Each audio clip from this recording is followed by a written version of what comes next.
Bible സ്റ്റഡിയിലേക്ക് സ്വാഗതം. ഇന്ന് നമ്മൾ തുടർന്ന് ചിന്തിക്കുന്ന വിഷയം ആർക്കേഞ്ചൽസിനെ കുറിച്ചാണ്. ആർക്കേഞ്ചൽ എന്നുള്ള ആ വാക്കിൽ അർത്ഥം വരുന്നത് തന്നെ ചീഫ് ഓഫ് ഏഞ്ചൽസ്, പ്രധാന ദൂതൻ എന്നുള്ള അർത്ഥമാണ് വരുന്നത്. ബൈബിളിൽ ബുക്ക് ഓഫ് ജൂഡ് 1:9 ഒരു ആർക്കേഞ്ചലിനെ കുറിച്ച്, മൈക്കിളിനെ ആർക്കേഞ്ചലായിട്ട് പറയുന്നുണ്ട്. നമുക്ക് ആ ഭാഗം ഒന്ന് വായിക്കാം.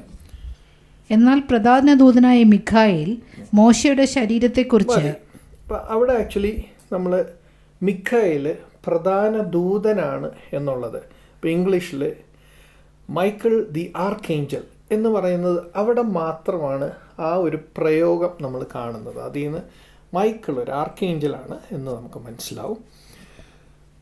മൈക്കിളിൻ്റെ അർത്ഥം ഹൂ ഇസ് ലൈക്ക് ഗോഡ് എന്നാണ്, ദൈവത്തെ പോലെ ആര് എന്നുള്ള അതാണ് മൈക്കിൾ എന്ന വാക്കിൻ്റെ അർത്ഥം വരുന്നത്. ഇനി ദാനിയേലിൻ്റെ പുസ്തകം 10-ാം അധ്യായം 12-13 വാക്യം നമ്മൾ നോക്കുമ്പോൾ, ദാനിയേൽ ദൈവത്തോട് ഒരു വെളിപ്പാടിന് വേണ്ടി പ്രാർത്ഥിക്കുമ്പോൾ ദാനിയേലിന് ദൈവം ഒരു ഉത്തരം അയക്കുന്നത് ഒരു ദൂതനെയാണ് ഉത്തരവായിട്ട് അയക്കുന്നത്. നമുക്ക് ആ 12-ാം വാക്യം ഒന്ന് വായിക്കാം. അവൻ എന്നോട് പറഞ്ഞത്, ദാനിയേലേ, ഭയപ്പെടേണ്ട. നീ തിരിച്ചറിയേണ്ടതിനും നിന്റെ ദൈവത്തിൻ്റെ മുമ്പാകെ നിന്നെ തന്നെ താഴ്ത്തേണ്ടതിനും മനസ്സു വെച്ച ആദ്യ ദിവസം മുതൽ നിന്റെ വാക്ക് കേട്ടിരിക്കുന്നു. നിന്റെ വാക്ക് ഹേതുവായി തന്നെ ഞാൻ വന്നിരിക്കുന്നു. ഓക്കെ, ഇവിടെ 12-ാം വാക്യത്തിൽ നമ്മൾ കാണുന്നത് ദാനിയേൽ പ്രാർത്ഥിച്ച ദൈവം എപ്പോഴാണ് ഉത്തരം തന്നത്. തുടർന്ന് വായിക്കുമ്പോൾ നമുക്ക് മനസ്സിലാവും 21 ദിവസം വരെ ഉത്തരം കിട്ടിയില്ല. പക്ഷെ ദൈവം ഉത്തരം അയച്ചത് എന്നാണെന്ന് നോക്കിയാൽ നമുക്ക് കാണാം 1-ാം ദിവസം, from the first day that you set your heart to understand. അപ്പോൾ ദൈവം ഉത്തരം അയച്ചത് 1-ാമത്തെ ദിവസമാണ്. ഉത്തരം അയച്ചത് എങ്ങനെയാണ്? ഒരു ദൂതനെ ദാനിയേലിൻ്റെ അടുക്കിലേക്ക് അയക്കുകയാണ് ചെയ്തത്. ആ 12-ാം വാക്യത്തിൽ നമ്മൾ അതാണ് കാണുന്നത്. എന്നാൽ ഈ ദൂതന് ഉത്തരം ദാനിയേലിന് കൊടുക്കാൻ സാധിച്ചില്ല. തുടർന്ന് വായിക്കുമ്പോൾ നമുക്കത് മനസ്സിലാവും. ഈ ദൂതനെക്കുറിച്ച്, ഈ അയച്ച ദൂതനെക്കുറിച്ച് നമുക്ക് മനസ്സിലാവുന്നത് പേര് അവിടെ വെളിപ്പെടുത്തിയിട്ടില്ല. അത് ഗബ്രിയേലാണ് എന്നാണ് നമുക്ക് മനസ്സിലാവുന്നത്. ഗബ്രിയേൽ എന്ന വാക്കിൻ്റെ അർത്ഥം ഗോഡ് ഈസ് മൈ സ്ട്രെങ്ത് എന്നാണ്. ലൂക്കോസിൻ്റെ സുവിശേഷം 1-ാം അധ്യായം 19-ാം വാക്യത്തിൽ നമ്മൾ കാണുന്നത് ഗബ്രിയേൽ, അവിടെ പേര് പറയുന്നുണ്ട്. അതുകൊണ്ടാണ് ഞാൻ ആ റെഫറൻസ് പറയുന്നത്. ഗബ്രിയേൽ അപ്പിയേർഡ് ടു സെക്കറിയാസ്, അവിടെ നമുക്ക് കാണാം. അതുപോലെ 26-ാം വാക്യത്തിൽ, ലൂക്കോസ് 1:26-ാം വാക്യത്തിൽ നമ്മൾ കാണുന്നത് ഗബ്രിയേൽ അപ്പിയേർഡ് ടു മേരി, മേരിയുടെ മുൻപിൽ ഗബ്രിയേൽ പ്രത്യക്ഷപ്പെട്ട് പറയുന്ന കാര്യങ്ങളാണ് നമ്മൾ അവിടെയെല്ലാം കാണുന്നത്. ദാനിയേലിന് ഈ സന്ദേശമായിട്ട് ഒരു ദൂതൻ വരുമ്പോൾ അത് ആ ദൂതൻ്റെ പേര് പറയുന്നില്ല. ദൂതൻ ഐ എന്ന് പറഞ്ഞിട്ട്, ഞാൻ എന്ന് പറഞ്ഞാണ് ദൂതൻ ബാക്കി കാര്യങ്ങൾ അവിടെ പറയുന്നത്. നമുക്ക് 13-ാം വാക്യത്തിൽ, ദാനിയേലിൻ്റെ പുസ്തകം 10-ാം അധ്യായം 13-ാം വാക്യത്തിൽ നമ്മൾ നോക്കുമ്പോൾ, ആ തുടർച്ചയായിട്ട് നമ്മൾ വായിക്കുമ്പോൾ നമുക്കതൊന്ന് വായിക്കാം. പാർസിരാജ്യത്തിൻ്റെ പ്രഭു 21 ദിവസം എന്നോട് എതിർത്തു നിന്നു. എങ്കിലും പ്രധാന പ്രഭുക്കന്മാരിൽ ഒരുത്തനായ മിഖായേൽ എന്നെ സഹായിപ്പാൻ വന്നു. അവനെ ഞാൻ പാർശ്യ രാജാക്കന്മാരോട് കൂടെ അവിടെ വിട്ടേച്ചു. ഓക്കെ, ഇവിടെ നമുക്ക് 2-3 കാര്യങ്ങൾ ഒന്ന് ചിന്തിക്കാനുള്ളത്. But the prince of the kingdom of Persia എന്ന് പറഞ്ഞിട്ടാണ് എനിക്ക് ഇപ്പോൾ ഈ ദൂതന് എതിരെ തടസ്സം നിന്നത്, അല്ലെങ്കിൽ ദൂതന് ദാനിയേലിൻ്റെ മുമ്പിൽ വരാനായിട്ട് തടസ്സമായി വന്നത് ഇതിനെക്കുറിച്ച് പറയുമ്പോൾ ഇവിടെ പറയുന്നത് the prince of the kingdom of Persia എന്നാണ്. പ്രിൻസ് വിത്ത്സ്റ്റുഡ് മീ 21 days, 21 ദിവസം എന്നെ തടഞ്ഞ് നിർത്തി എന്നാണ് അവിടെ കാണുന്നത്. Behold Michael, one of the chief princess. ഇവിടെ മൈക്കിളിനെ കുറിച്ച് പറയുമ്പോൾ പ്രധാന ദൂതന്മാരിൽ ഒരാളായ, അല്ലെങ്കിൽ പ്രിൻസ് ആയിട്ടുള്ള പ്രഭുക്കളിൽ ഒരാളായ മിഖായേൽ എന്നാണ് ഇവിടെ പറയുന്നത്. അതിൽ നിന്ന് നമുക്കൊരു കാര്യം മനസ്സിലാവും, മിഖായേൽ മാത്രമല്ല ഈ ചീഫ് പ്രിൻസസ്, പ്രധാന പ്രഭുവായിട്ട് മിഖായേൽ മാത്രമല്ല ഉള്ളത് എന്ന് ബൈബിളിൽ ഈ വചനത്തിൽ നമുക്ക് കാണാൻ സാധിക്കും.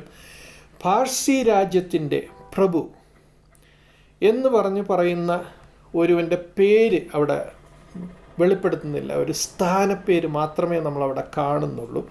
പാർസി രാജ്യത്തിൻ്റെ പ്രഭുവിന് എതിരെ നിൽക്കുന്നത് മിഖായേലാണ്.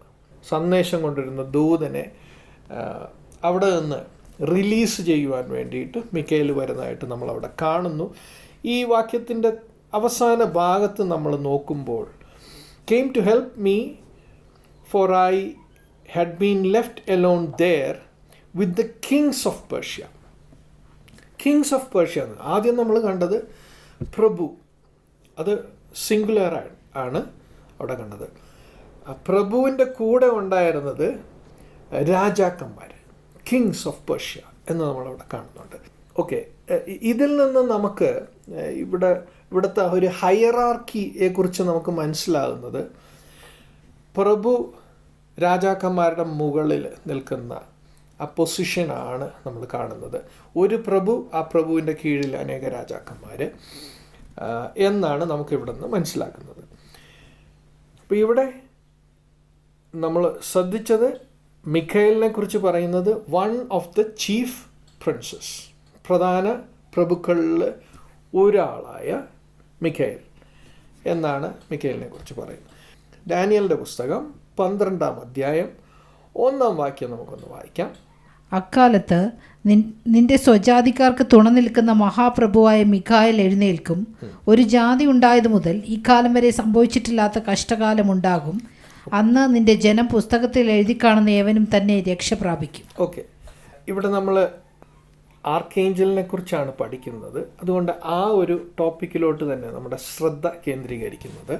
ഇവിടെ മിഖായേലിനെ കുറിച്ച് പറയുന്നത്, at that time Michael shall stand up, the great prince who stands watch over the sons of your people. അപ്പോൾ അവിടെ മിഖായേലിൻ്റെ ഒരു ഫങ്ഷൻ നമുക്ക് മനസ്സിലാകുന്നത്, സ്വജാതിക്കാർക്ക് തുണ നിൽക്കുന്ന മഹാപ്രഭു. അപ്പോൾ തുണ നിൽക്കുന്ന ഒരു ഫങ്ഷൻ നമ്മളവിടെ കാണുന്നുണ്ട്. മിഖായേൽ എന്തു ചെയ്യുന്നു? മിഖായേൽ നേരത്തെ നമ്മൾ കണ്ടു, ഒരു ദൂത് റിലീസ് ചെയ്യാൻ വേണ്ടിയിട്ട് മിഖായേൽ ഇടപെട്ടതാണ് നമ്മൾ ഇതിനു മുമ്പ് ദാനിയേലിൻ്റെ പുസ്തകം 10-ാം അധ്യായം 12-13 വാക്യത്തിൽ നമ്മൾ കണ്ടത്. ഇവിടെ നമ്മൾ 12-ാം അധ്യായം 1-ാം വാക്യത്തിൽ നമ്മൾ കാണുന്നത് തുണ നിൽക്കുന്ന ഒരു ഫങ്ഷൻ ദൈവത്തിൻ്റെ ജാതിക്ക്.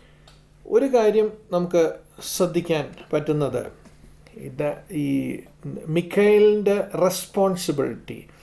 റെസ്പോൺസിബിലിറ്റിയുടെ മേഖല ഈ സർവ്വജനത്തിനുമുള്ളതാണോ എന്ന് ചോദിച്ചു കഴിഞ്ഞാൽ അങ്ങനെയല്ല നമുക്കവിടെ മനസ്സിലാകുന്നത്.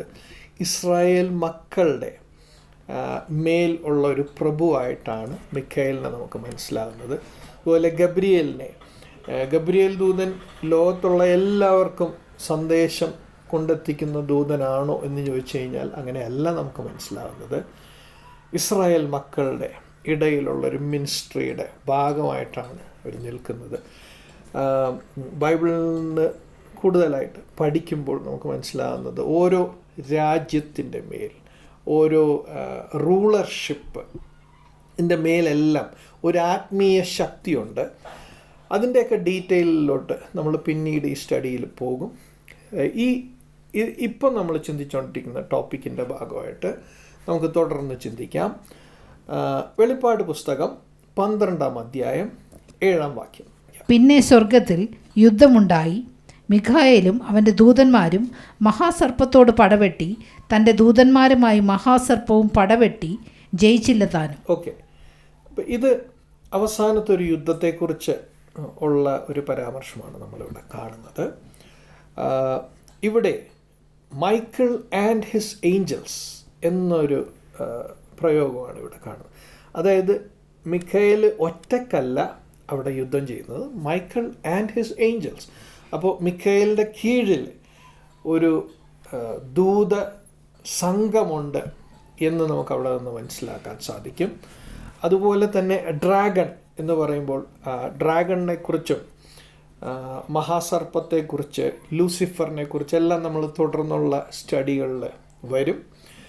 അപ്പോൾ ഡ്രാഗൺ ആൻഡ് ഹിസ് ഏഞ്ചൽസ് എന്ന് പറയുമ്പോൾ അവിടെയും ഒരു ഡ്രാഗൺ മാത്രമല്ല, മഹാസർപ്പം മാത്രമല്ല, മഹാസർപ്പവും ഹിസ് ഏഞ്ചൽസ്, അവൻ്റെ ദൂതന്മാരും, അങ്ങനെ ഒരു സംഘമുണ്ട്.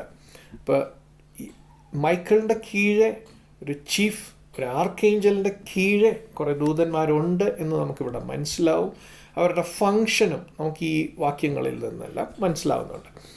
ഞാൻ നേരത്തെ പറഞ്ഞു, ദ ബുക്ക് ഓഫ് ജൂഡ് 1:9 നമുക്ക് മനസ്സിലാവും മൈക്കിളിനെ ആർക്കേഞ്ചലായിട്ട് അവിടെ പറഞ്ഞിട്ടുണ്ട്. വേറെ പേരെടുത്ത് ആർക്കേഞ്ചൽ എന്ന് പറഞ്ഞിട്ട് ബൈബിളിലെ ബാക്കി 66 പുസ്തകങ്ങൾ നമ്മൾ വായിച്ചു നോക്കുമ്പോൾ അതിൽ പേരെടുത്ത് വേറൊരു ആർക്കേഞ്ചലിനെ പറയുന്നില്ല. എന്നാൽ ബൈബിൾ അല്ലാത്ത കുറച്ച് സോഴ്സുകളിൽ നിന്നും എല്ലാം നമുക്ക് മനസ്സിലാവുന്ന ചില ഇൻഫർമേഷൻ നിങ്ങളുടെ അടുത്ത് പങ്കുവെക്കുകയാണ്. ദ ബുക്ക് ഓഫ് തോബിത്തിൻ്റെ അകത്ത് റഫായലിൻ്റെ അർത്ഥം ഗോഡ് ഹീൽസ് എന്നാണ്. റഫായലിനെ ആർക്കേഞ്ചലായിട്ട് ബുക്ക് ഓഫ് തോബിത്ത് പറയുന്നുണ്ട്. അതുപോലെ തന്നെ ജൂയിഷ് ലിറ്ററേച്ചറിൽ പറയുന്ന കാര്യം, അതുപോലെ ബുക്ക് ഓഫ് എനോക്കിൻ്റെ അകത്ത് 7 ആർക്കേഞ്ചൽസിനെ കുറിച്ച് പറയുന്നുണ്ട്. അത് പേരുകൾ പറയുന്നുണ്ട്. യൂറിയാൽ എന്നൊക്കെ പറഞ്ഞ് നമ്മൾ കേട്ടിട്ടുള്ള പേരാണ്. ഈ ഗബ്രിയേലിനെ കുറിച്ച് ഒരു ആർക്കേഞ്ചലായിട്ട് പറയുന്നില്ല, മെസ്സഞ്ചർ ഏഞ്ചൽ എന്നുള്ള രീതിയിലാണ് നമുക്ക് ഗബ്രിയേലിനെ കുറിച്ച് മനസ്സിലാകുന്നത്. അപ്പോൾ തുടർന്ന് നമ്മൾ ചിന്തിക്കാൻ പോകുന്ന ഒരു വിഷയം, അടുത്ത വിഷയം ഏഞ്ചൽ ഓഫ് ദ ലോർഡ് എന്നുള്ളതാണ്. അടുത്ത ക്ലാസ്സിലോട്ട് നമുക്ക് പോകാം.